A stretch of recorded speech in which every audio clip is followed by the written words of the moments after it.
Jadi di sana memang multi kompleks lah, multidimensi. Kalau kita sekarang ini nggak ada proxy war. Siapa yang punya kepentingan di belakang kita? Karena kita katanya non-blok, tidak blok timur, tidak blok barat, bebas dan aktif.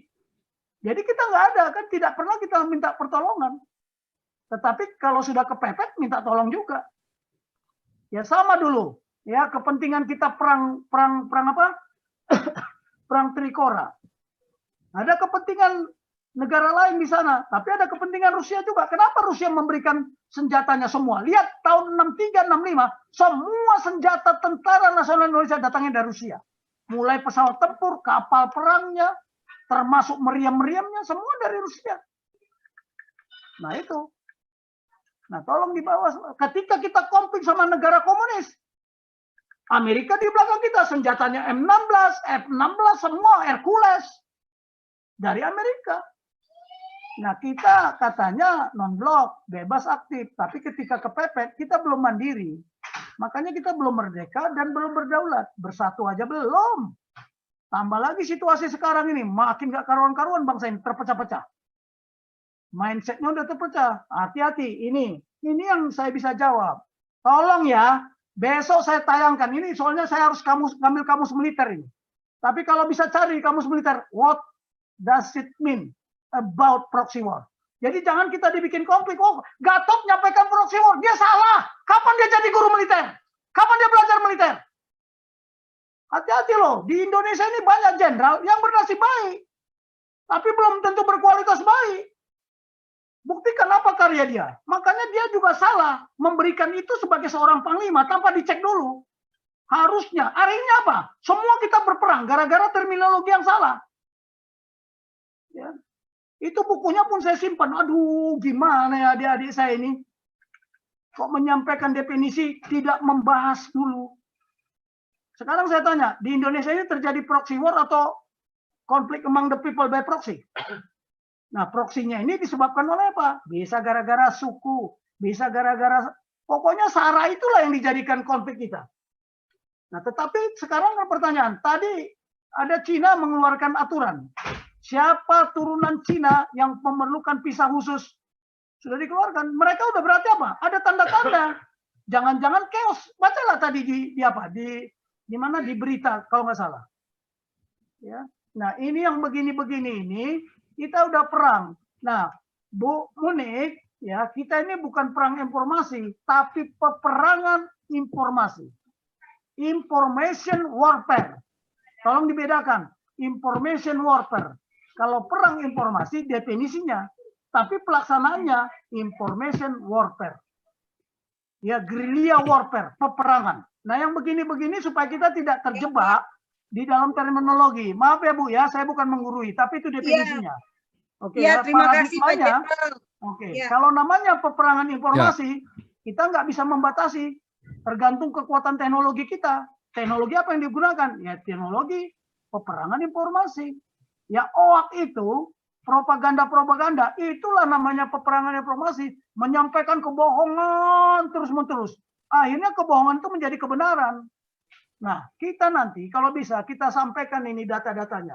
Kita boleh minta lah, bukan hanya dari Bu Monik, siapa saja lah, orang Israel, Pak Ramsi kemarin kita kupas semua.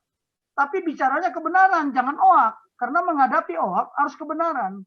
Makanya kalau ada TV, dia sudah berat sebelah, itu TV harusnya dia yang harus ditutup. Yang namanya public media tidak boleh bohong. Ya, public media tidak boleh bohong. Contoh, ya contoh ini saya beritahu. Ada doktrin public media, ya humas. Kalau seorang TNI mati umpamanya di atas 10 matilah di Papua, kita nggak boleh bilang 11, nggak boleh bilang 12. Jadi prinsipnya public media itu tidak boleh bohong. Ketika dia bohong sudah sekali lancung ke ujian seumur hidup orang nggak percaya. Itu filosofinya, itu prinsipnya, hukum yang harus ditaati. Tapi kalau peperangan informasi, boleh tipu menipu, tipu muslihat boleh. Norman Schwarzkopf kan juga begitu, menipu dia. Ya, pendaratan Normandy, Eisenhower, menipu nggak dia? Kami nanti akan mendarat di sana, padahal dia tidak mendarat di sana. Sama juga, baca aja lah waktu kasus aneksasi Kuwait. Bagaimana Norman Sawarkop memimpin pasukannya? Kan dia ditanya wartawan, oh nanti begini, tahu-tahu dia mendarat tidak di situ. Itu boleh, sudah perang. Karena kalau sudah dinyatakan perang, Anda boleh menggunakan apa saja, doktrin apa saja. Kecuali hati-hati, jangan melanggar HAM. Orang yang sudah ditangkap ya jangan disiksa. Perlakukan seperti tawanan perang. Itu ada doktrinnya. Tapi prinsipnya kill or to be killed, itulah doktrin. Ya, lu jual gua beli. Tanyalah doktrin Cina. Kami tidak akan memulai. Nah, hati-hati loh, kata-kata itu kami tidak akan memulai. Nah, yang begini harus diwaspadai. Amerika lain lagi doktrinnya. Pertahanan disusun secara mendalam di luar kontinental. Ya, namanya mereka itu CONUS. Di luar kontinental United States of America. Makanya pasukannya sekarang sudah ada di garis depan nggak? Ada di tengah laut kapal induknya. Selalu standby. Ada di Guam, ada di Taiwan, ada di Korea, ada di Okinawa. Dia sudah ada pasukan terdepannya karena Sun Tzu yang mengajarkan, tapi bukan Sun Tzu juga demikian. Siapa yang lebih dulu menguasai garis depan, maka dialah yang akan lebih dulu menang pertempuran. Makanya mereka sudah asik dengan mendeploy semua pasukannya di garis depan. Kalau Indonesia kan defense terus, defense aktif. Ya, tidak agresor, tidak mau disebut agresor. Itulah kita. Kalau Israel dia nggak peduli karena doktrin dia beda. Ingat nggak kata Bu Kony? Kalau kami dicubit, kami jadi anjing gila. Nah itu tadi yang dibilang dinosaurus oleh Pak Laksamana Ponto tadi. Ya, itu terminologi baru juga itu sama kawan saya itu. Ya, ini sebelum lanjut dulu Pak Jenderal, di pengumuman teman-teman yang di live YouTube, tolong bantu viralkan karena YouTube Joseph Paulusang di strike karena tayangan ini ya, dan kita pindah ke YouTube Hagios Eropa. Ya, kita pindah ke YouTube Hagios Eropa, YouTube Joseph Paulusang kena strike.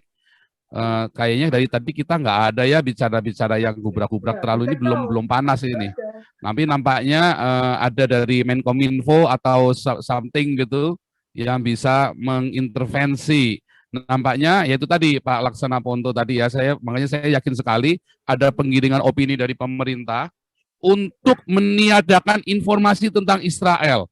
Saya sangat yakin sekali dari pemerintah Indonesia atau ada orang di dalam pemerintahan Indonesia yang punya kuasa untuk menghilangkan informasi yang benar tentang Israel dan menggiring media untuk melakukan pembodohan kepada publik. Itulah sebabnya dari YouTube saya tiba-tiba di strike. Dari tadi kita nggak ada ngomong hal-hal